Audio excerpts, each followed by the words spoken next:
আছে প্রদীপের নিচেই অন্ধকার। ঠিক একই ছবি রয়েছে হাওড়ার বেলুর ফায়ার স্টেশনে, যেখানে দেখা যাচ্ছে প্লাস্টিক দিয়ে যতুগৃহ করে এই বাস স্ট্যান্ডের নিচে তেরপল ঘেরা রয়েছে। ঠিক সেই নিচে প্লাস্টিকের ঘরের মধ্যেই রয়েছে বেলুর ফায়ার স্টেশন। 2022 সালে এই ফায়ার স্টেশন এখানে উঠে আসে এবং যেখানে ছিল সেখানে রেন্টে ছিল, রেন্টে ভাড়ায় ছিল এবং সেই ভাড়া বাড়িওয়ালার সঙ্গে তাদের কোর্ট কেস চলছিল এবং তারপরেই তারা বেঘর হয়। ঠিক এই সময় যখন শীত পড়ে ঠিক তখনই দেখা যায় ফায়ার অফিসার, ফায়ার কর্মীরা যখনই আগুন লাগে, আগুন নেভাতে বাস হোক, বাড়ি হোক বা বিভিন্ন জায়গা, সেই সম্পত্তি রক্ষা করতে ফায়ার কর্মীরা কিন্তু ছুটে যায়। জীবনের বাজি নিয়ে তারা কিন্তু যুদ্ধকালীন তৎপরতায় সেই আগুন তারা নেভান, কিন্তু দুঃখের বিষয় তাদেরই কিন্তু ছাদ নেই। এটা তো খুবই দুঃখজনক। কি দেখছেন ফায়ার স্টেশনটাতে প্লাস্টিক ঝোলানো, আগুন ধরলে তো খুবই খারাপ অবস্থা হবে। আমার তো খুবই খারাপ লাগছে, খারাপ লাগছে। পুরো 1-1.5 বছর ধরে হবে। এরকম হয় ফায়ার স্টেশন?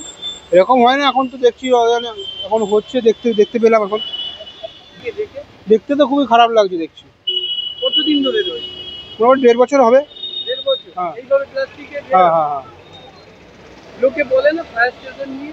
না, লোক তো এখনো পর্যন্ত আমাদের কাছে কিছু বলেনি, কিছু বলে না। অন্য লোক কেউ বলছে কি জানা নেই। আমার খারাপ লাগছে, এরকম আছে, খারাপ লাগছে। এই ঠান্ডার মধ্যে কিভাবে থাকে ওরা? এরা এরকম ভাবেই থাকে, যেমন প্লাস্টিক থাকে, তাবুর মতন খাটিয়েই থাকে।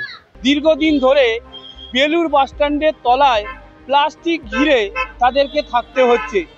না, এরা সরকারি কর্মী, বেসরকারি সংস্থা নয়।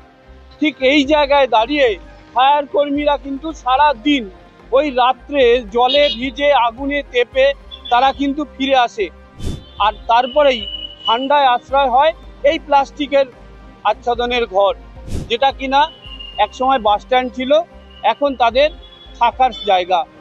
সেক্ষেত্রে বলাই যেতে পারে সেই প্রদীপের তলায় কিন্তু অন্ধকার রয়েছে। এখনো পর্যন্ত তাদের অফিস পাওয়া যায়নি বা ফায়ার স্টেশনও এখনো পর্যন্ত হয়নি, যা কিনা এখনো অস্থায়ীভাবে রয়েছে বেলুর মঠের ঠিক উল্টো দিকে বেলুর বাস স্ট্যান্ডের তলায়, যা কিনা একেবারে যতুগৃহ প্লাস্টিক দিয়ে ঘেরা এই ফায়ার স্টেশন নজর কাড়েনি কারোই, কারণ প্রদীপের তলাতেই অন্ধকার রয়েছে। হাওড়া থেকে রণজিৎ রায়, আর প্লাস।